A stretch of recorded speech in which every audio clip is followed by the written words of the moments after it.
professeure Duduche. Avec elle, pas de retenue. Hein, c'est vraiment la grosse nouvelle dans le milieu de la restauration, mais plus que dans le milieu de la restauration, dans le milieu du tourisme.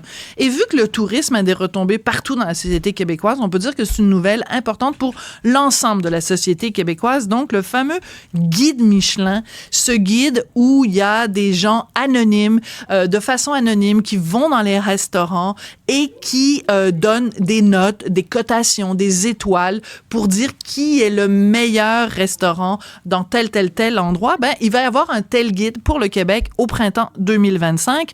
Moi, chaque fois qu'il y a des questions qui se posent dans le domaine de la restauration, je me tourne toujours vers la même personne. C'est Robert Dion. Il est fondateur et éditeur du HRI Mag. Il est basé à Québec. Robert, bonjour.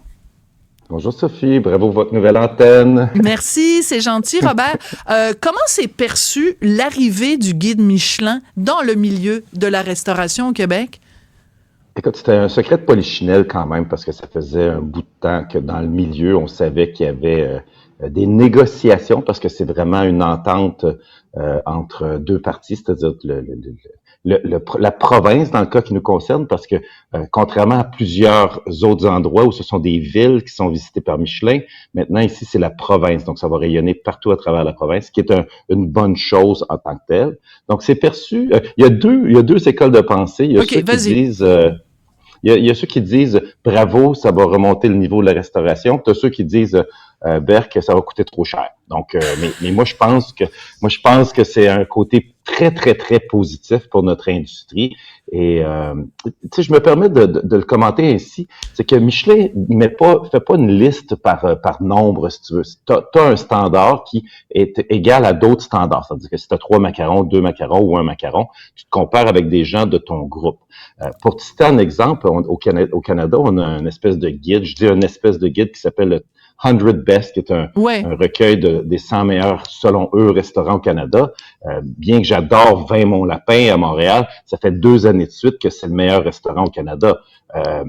Pour en avoir visité quelques-uns d'autres, ils font une excellente nourriture puis un super service, mais au niveau de la finition, c'est pas du domaine de comme le Tanière 3 ou d'autres restaurants comme ça. D'accord. Tanière 3 qui est un restaurant à Québec et qui, selon toi, selon tes critères en tout cas, mériterait plus la première place. Mais ce qui est intéressant avec le guide Michelin, c'est que vu qu'ils vont de façon anonyme, mais ils ont quand même des critères auxquels ça doit correspondre. Est-ce que, par exemple, le fameux mythe de ça prend une nappe blanche, ça prend de l'argenterie, ça prend tel genre de vaisselle, est-ce que ça existe encore en restauration ou c'est des trucs complètement démodés, ça? Il y a certains standards qui restent, mais ils se sont nettement adaptés au marché parce qu'eux aussi, ils ont compris que leur réputation en valait, parce qu'ils veulent avoir des restaurants qui sont aux critères d'avoir 3 macarons ou 2 macarons, 1 macaron. Puis il faut savoir aussi, Sophie, qu'ils ont aussi des notions de BIB gourmand, BIB gourmand, qui sont aussi des bonnes adresses qui vont nous permettre aussi de pouvoir fréquenter d'autres types de restauration. Donc oui, ils se sont adaptés sur les nappes, sur certains standards. Oui, ils restent très, très, très précis pour les 3 macarons. Ça va rester quand même une catégorie extrême. Mais au Canada, je suis pas sûr qu'on en a du calibre des 3 macarons. Même François-Emmanuel de la Tanière 3 se disait heureux s'il recevait 2 macarons. D'accord. Donc, pour l'instant, dans l'état actuel des choses, on ne sait évidemment pas quels seront les restaurants qui seront dans le guide et quel genre de cotes ils vont avoir. Mais d'après toi, il n'y a pas de table gastronomique en ce moment au Québec qui mériterait les plus grands honneurs. Tu te feras peut-être pas des amis dans le milieu de la restauration au Québec en disant ça. Mais c'est pour ça qu'on t'aime aussi. C'est pour ta spontanéité puis ta franchise, là. Écoute, pour en avoir visité quelques-uns, puis pour parler avec d'autres, je pense qu'il n'y en a pas au Canada. Donc, aïe! Ouais, c'est ça. Mais écoute, de 3 macarons, parce qu'on est quand même. C'est pas parce qu'on n'a pas la qualité des produits, c'est pas qu'on n'a pas la qualité du service, c'est que premièrement, ça prend des portefeuilles prêts à payer pour aller à cet endroit-là. Ok, donc on n'a pas nécessairement cette classe-là, et aussi ça prend un orchestre. Parfait, ça veut dire qu'il peut pas avoir une fausse note nulle part et c'est quelque chose de très, très, très et qui demande beaucoup d'énergie, beaucoup d'argent. Donc, D'accord. mais Sophie, si je peux me permettre, ça Oui. ne veut pas dire que si on n'en a pas aujourd'hui, qu'on n'en aura pas dans 5 ans. Parce que là, on va commencer à comprendre c'est quoi les besoins qu'il y a pour être une capitale ou une capitale gastronomique, pas une capitale, mais une province gastronomique pour se mesurer. Parce que Toronto, puis il y a déjà Toronto, puis il y a déjà Vancouver, je pense. Vancouver. C'est ça. Puis, tu sais, quand je dis qu'il n'y en a pas, peut-être qu'il y en a un, mais je pense même pas qu'il y a 3 macarons au Canada. Mais encore là, je suis pas un spécialiste des macarons. Je suis plutôt un spécialiste de la prestation. Puis c'est très, très difficile d'arriver au niveau des 3 macarons. D'accord. Alors, quand on a commencé, tu m'as dit, il y a 2 écoles, il y a des gens qui trouvent que ça coûte trop cher et il y a des gens qui pensent que ça va remonter le niveau. Je veux t'entendre là-dessus. C'est-à-dire que le fait que le guide Michelin arrive, ça veut-tu dire qu'en ce moment même, les restaurateurs au Québec qui se disent, ben peut-être ce soir, on est quoi aujourd'hui, le 29 août, le 30 août? Peut-être que ce soir... Peut-être que ce soir, Oui. à La Tanière ou dans un restaurant chez Toki à Montréal, peu importe, là, peut-être qu'il y a en ce moment des inspecteurs, tu sais, avec des grosses lunettes, là, puis un faux nez, puis une moustache, là, qui vont manger dans leur restaurant à l'aile et la cuisse.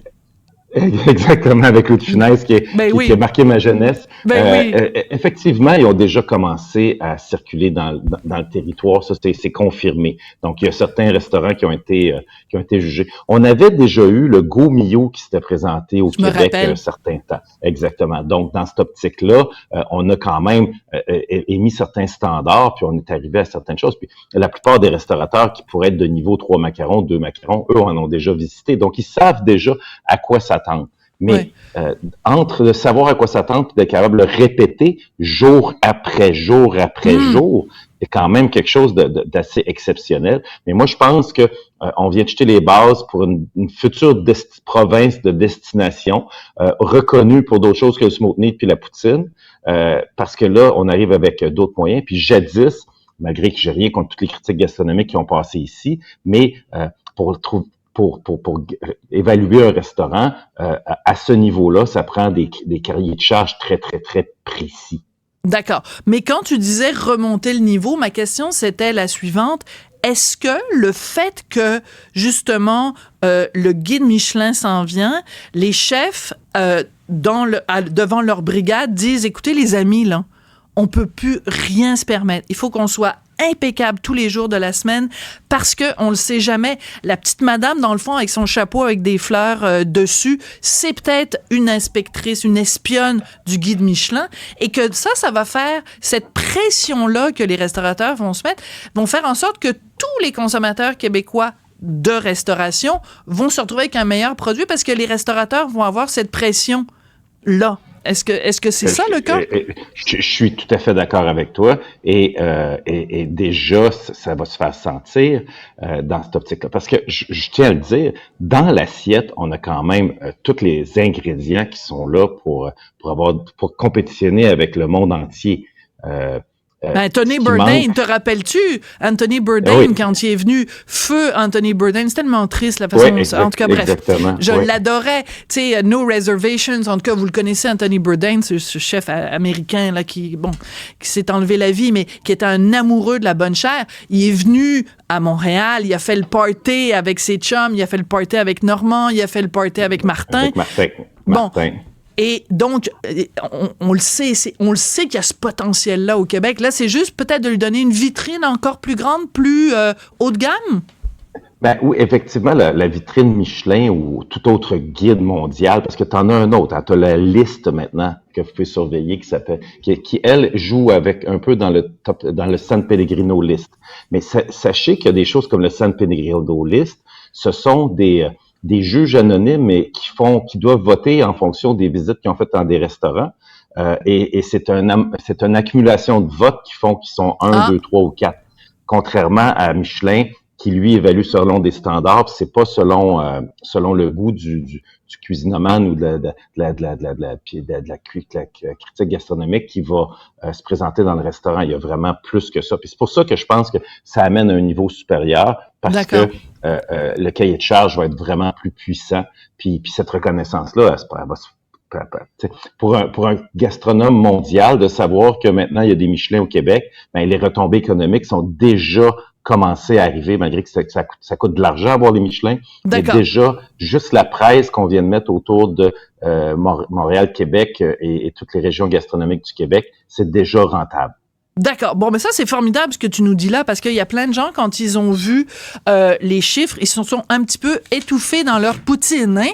Parce que 2,1 millions pour attirer le guide Michelin au Québec. Donc, c'est pas pour les acheter, c'est juste pour leur dire, venez-vous-en chez nous. Donc, pour mettre la table, ben, il y a quand même l'Alliance de l'industrie touristique du Québec, la Ville de Québec, la Ville de Montréal, Destination Québec Cité, Montréal Centre-Ville, qui chacun ont mis 280 000 $. Le fédéral a mis 450 000 $. Donc, c'est comme si on disait au guide Michelin, pour vous dérouler le tapis rouge, ça coûte quand même 2 millions aux contribuables canadiens. Trouves-tu que c'est trop cher payé? Écoute, quand ça vient de temps de gastronomie, pour moi, c'est jamais trop cher payé parce que je regarde là, juste... Robert! OK, Non, mets-toi dans la tête. Mettons, t'es une mère de famille monoparentale puis t'en arraches, là. Peut-être que tu trouves ça un petit peu cher payé quand même.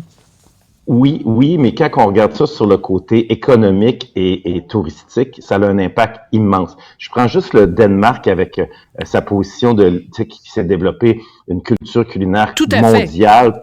Bon, mais eux, ils ont investi énormément, comme on est en train de faire, dans la gastronomie. Ils ont mis des millions dans leur équipe qui allait au Bocuse d'Or.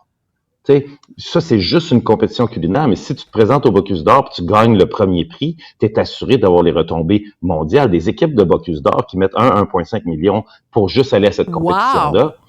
Il y en a réguliers, là. C'est nous. Je me souviens la première fois que je me suis impliqué avec Laurent Godbout, qui était le premier Québécois à aller là. On faisait des soupers, puis on a réussi à amasser 10 000 $, puis on était contents. Maintenant, l'équipe fonctionne avec un budget d'opération d'à peu près 500 000. D'accord. Donc, ce 2 millions-là va peut-être avoir des retombées de 3, 4, 5, 6. En tout cas, bref, c'est un bon investissement. C'est comme ça qu'il faut... À plusieurs niveaux. Qu'il faut le voir, et c'est pour ça que c'est les gens qui s'occupent du tourisme aussi qui le font. Écoute, Robert, c'est toujours un immense plaisir de te parler. J'aime ça parce que tu as vraiment une perspective pan-québécoise, parce que tu es basé à Québec, puis on salue tous les gens de Québec, les excellents restaurateurs qu'il y a là. Robert Dion, je rappelle que tu es fondateur et éditeur du HRI Mag. Puis écoute, on se donne rendez-vous au printemps 2025. On ira ensemble essayer, tiens, un restaurant Michelin, puis on viendra en parler ici à Cube. Merci beaucoup, Robert. Bye bye, Sophie.